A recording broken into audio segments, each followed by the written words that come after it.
Hi friends, welcome to the second episode of Spontaneous Cooking for the Soul, which is a series that is geared towards a more unplanned cooking and recipes that we cook on a daily basis. If you've watched the first episode, then you already have a sense of this series. Otherwise, these videos are filmed in the spur of the moment, whenever spontaneity kicks in.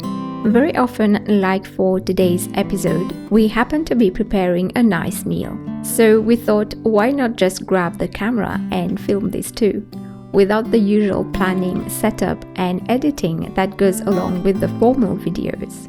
This way you will not only be able to enjoy more videos from us, but at the same time you will get a better sense of what goes on in our kitchen. Just like the first episode, this video is a little longer than our usual videos, with fewer cuts, and it is a nice space in case you would want to be cooking along with us. It also gives you an approximation of how long the recipe can take in real time. If you're not cooking, please make yourself cozy with a nice cup of tea and some snacks. Sit back, relax and watch. Let's cook!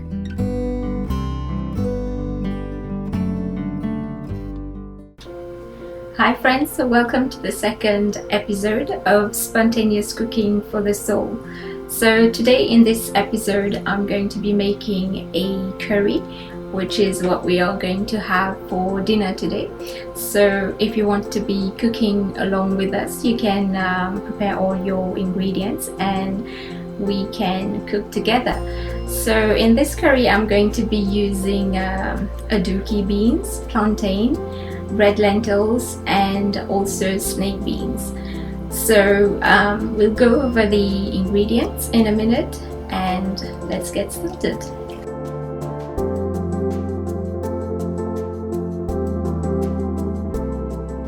I'm going to be using green plantain in this recipe, so make sure you get the green one, or you can also get slightly yellow but not a ripe one, which has the dark skin.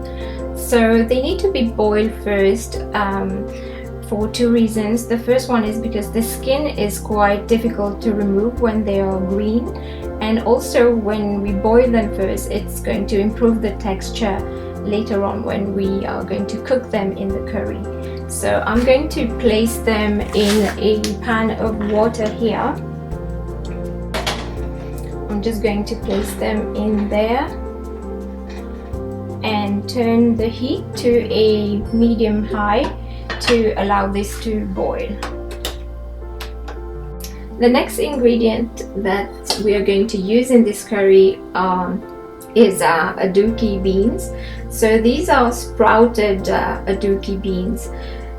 So if you're not familiar with Aduki beans, they look like this. That's the dried beans.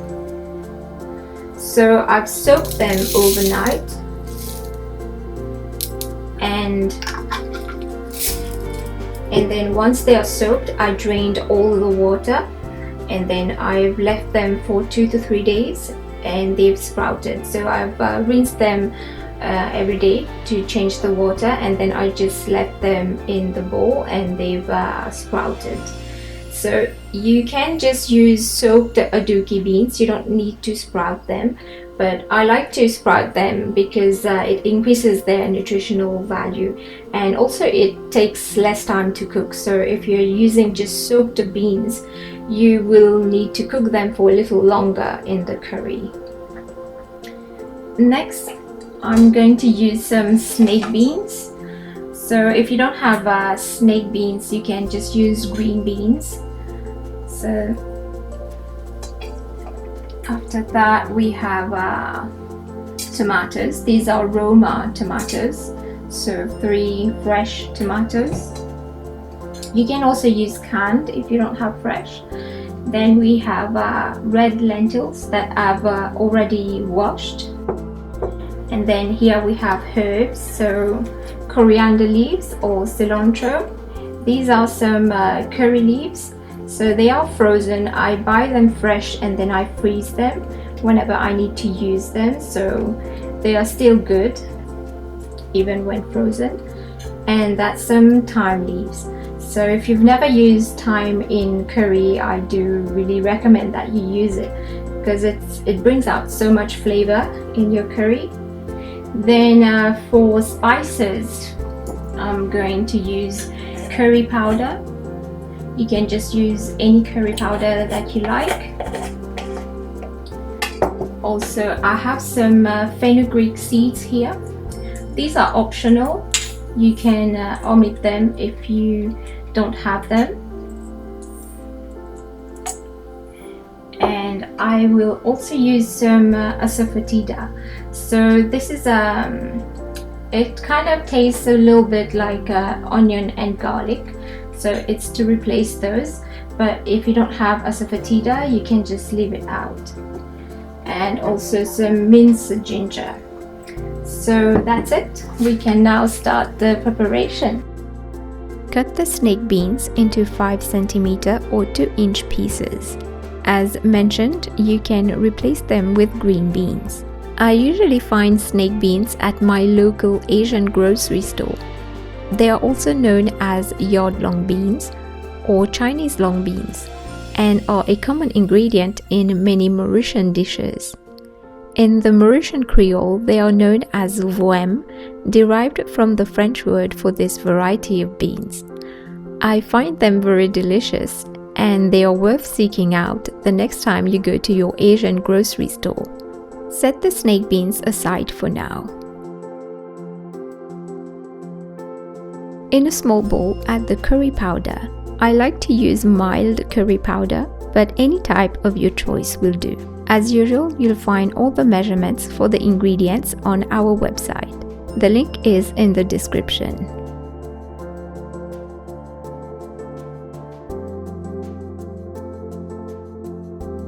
Asafoetida, which is also known as hing, is a rather strong spice, so we just need a little bit. By the way, if you want the curry to be gluten-free, then leave out the asafoetida. Add the minced ginger. It's easy to make your own minced ginger at home. We have a video tutorial on the channel for this. Check the description for the link.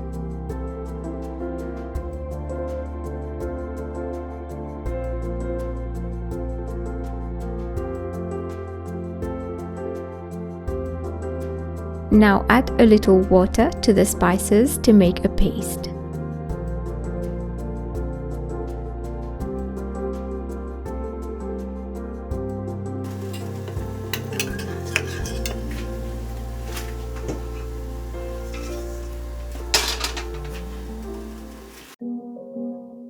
Now let's start to make the curry. In a large pan or cooking pot, add 1 tablespoon of coconut or cooking oil and turn the heat on medium-high. By the way, if you want to use onions and garlic in this curry, you can add a small sliced onion and 2 cloves of finely chopped garlic at this stage. I'll add these in the printable recipe on our website. Add about 10 to 12 fenugreek seeds and the curry leaves.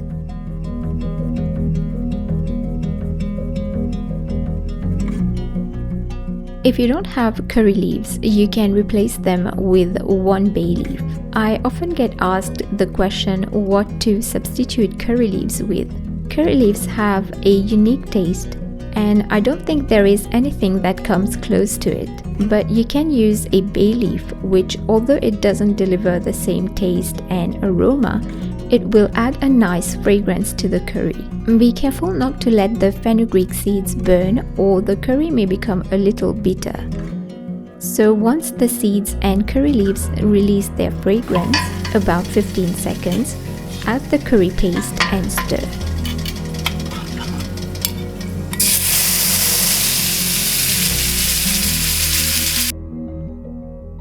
Immediately add a little water if required and roast the curry paste for about 5 to 8 minutes.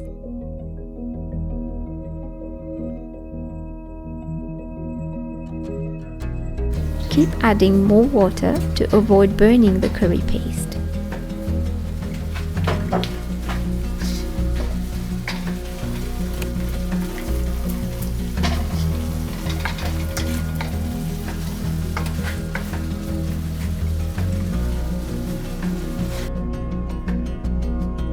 Next, add in the red lentils, followed by the aduki beans. If you don't have aduki beans, you may use other beans like red kidney beans, which will be closer in terms of flavor. Larger beans will take longer to cook, so I suggest using pre-cooked beans in this case, and add them a bit later when the red lentils have cooked and melted.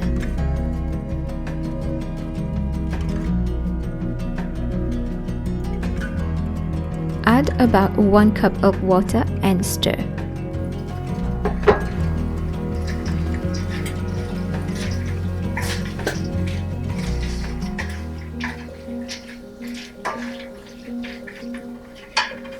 I like to add a little salt at this stage to help the beans cook, and also so they can absorb more flavor.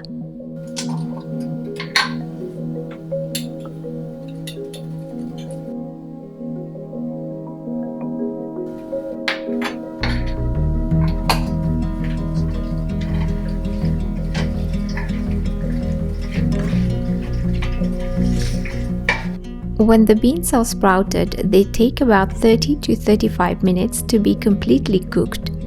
So I'll cover the pan and let this simmer for the first 20 minutes. Occasionally add more water and stir as required.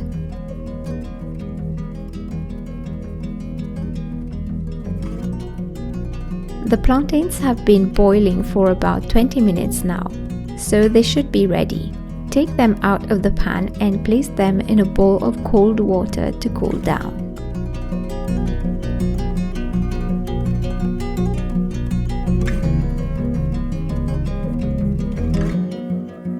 While the plantain are cooling, I'm going to clean up a bit. So I'm just going to wash the pans and pots that we've used so far. So you can use this time to do this too. But before I do this, I'm just going to check on the curry first. And give that a little stir. So there's enough water in there, so I'm not going to add any more for now. Just going to cover it and leave it to continue cooking.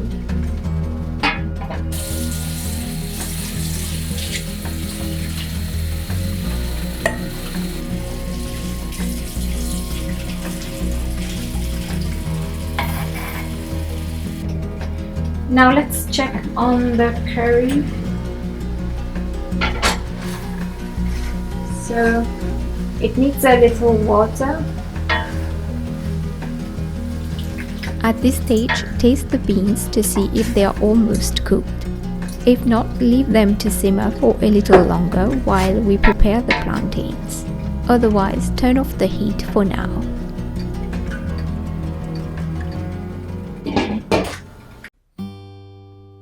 Once cooled, peel the plantains and slice them into slanted discs of about 5 mm or 1/4 of an inch thick.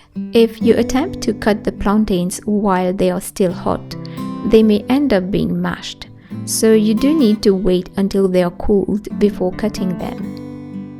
Apart from plantains, you can also use green bananas. In fact, green bananas are more commonly used in Mauritian cuisine as a starchy vegetable in curries and many other preparations.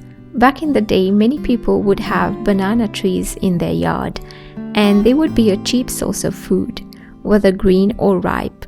If you can't find either plantains or green bananas, you can use potatoes. You don't need to boil the potatoes in this case, just peel and chop them into 5 cm or 2 inch cubes and pan fry them before adding to the curry, as I will do for the plantains next.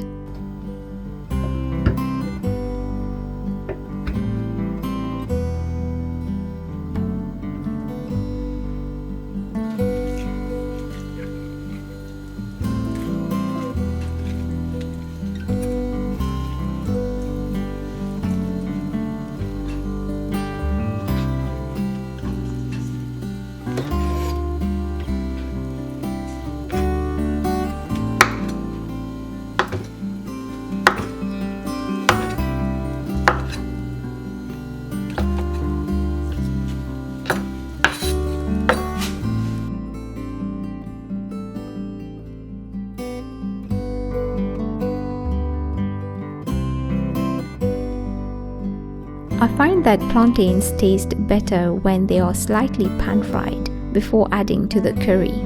So in a sauté pan or skillet on medium-high heat, add 1 to 2 tablespoons of oil. Then add the sliced plantains.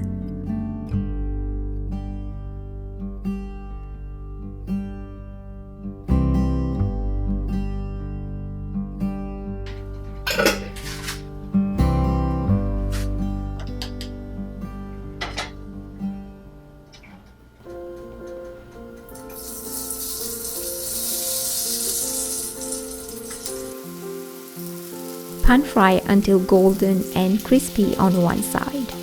Flip and fry the other side. Remove from the heat and add to the curry. Plantains just pan fried in this way actually make great snacks or a simple side dish. If you're using semi-ripe plantains that is slightly yellow skin, they will tend to caramelize and deliver a hint of sweetness to the curry, which is an equally interesting taste.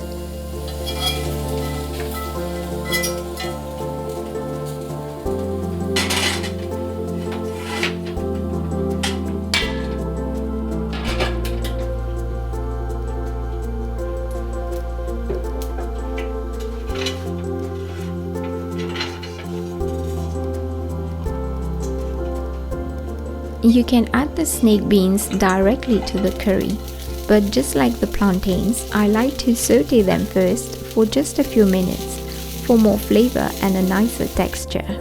Snake beans are a little less crunchy than green beans. They tend to become a little soft when cooked in liquids, so searing them keeps the texture firm and juicy. It also intensifies the flavor. In fact, in Mauritian cuisine, snake beans are often just sautéed with onions, garlic and chilies and enjoyed as a simple side dish. They are also commonly used in stews and curries like I'm making today.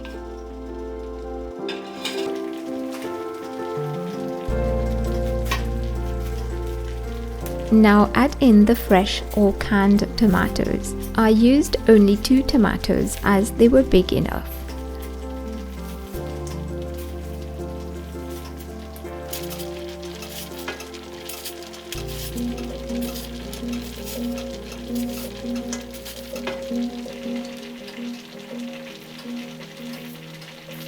Lastly, add the thyme leaves.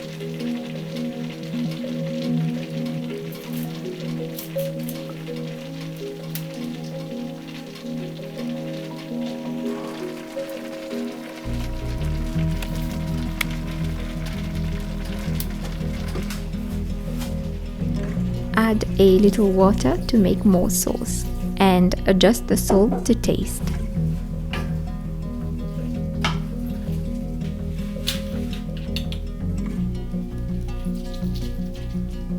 Stir, cover and let the curry simmer for another 15 minutes.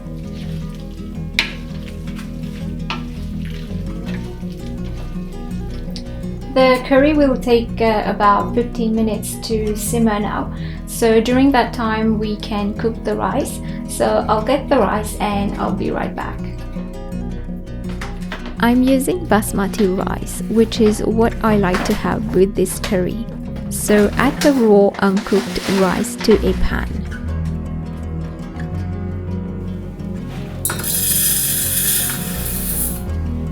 One cup is usually enough for 2 to 3 persons.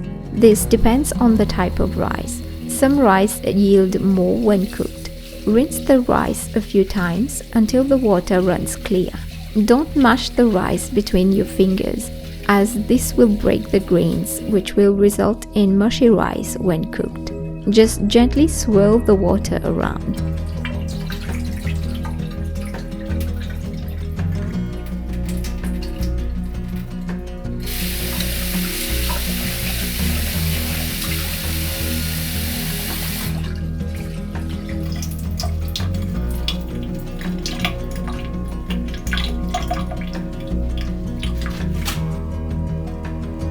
For every cup of rice, add 1.5 cups of water. If you like your rice to be a little softer, add an additional 1/4 cup of water. Turn the heat on to medium or low medium. Then partially cover the pot and cook for 15 minutes until all the water is absorbed. If the water is boiling over, simply uncover the pan and let the steam escape. Then partially cover the pan again. When all the water is absorbed, turn off the heat, cover the pot and let it stand for about 5 minutes.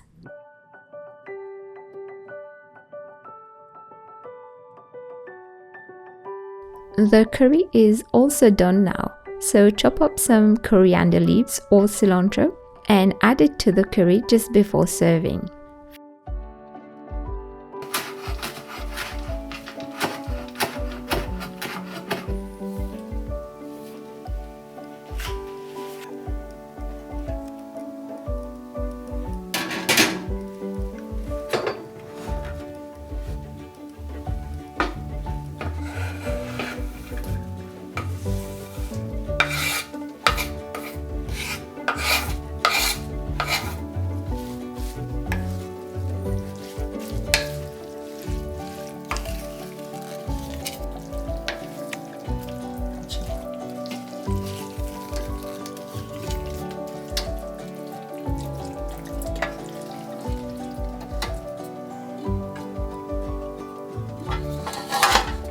Fluff the rice and serve with the curry.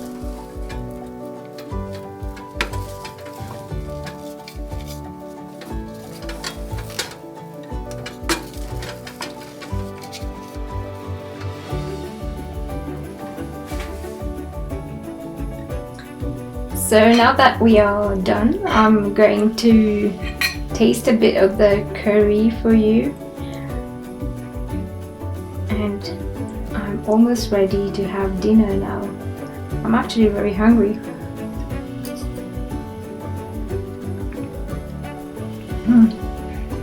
This is delicious. I really like the Aduki beans. They have a different taste to any other beans, and in this curry the combination of everything, it just really brings out the taste really well, and the plantain too. So I ended up using just one plantain as I thought it would be too much for the curry. So now the rest I'm just gonna have it as a snack tomorrow or for lunch. So they're pretty tasty, just fried up like this. You can just season them with a bit of salt or chili powder and have them like this. So I hope you have enjoyed this episode. Let us know what you thought of it, and also if you do try any of our recipes. As usual, don't forget to tag us on social media, Facebook, Instagram, send us a little photo, and don't forget to subscribe to the channel as well as our newsletter. Until next time, bye!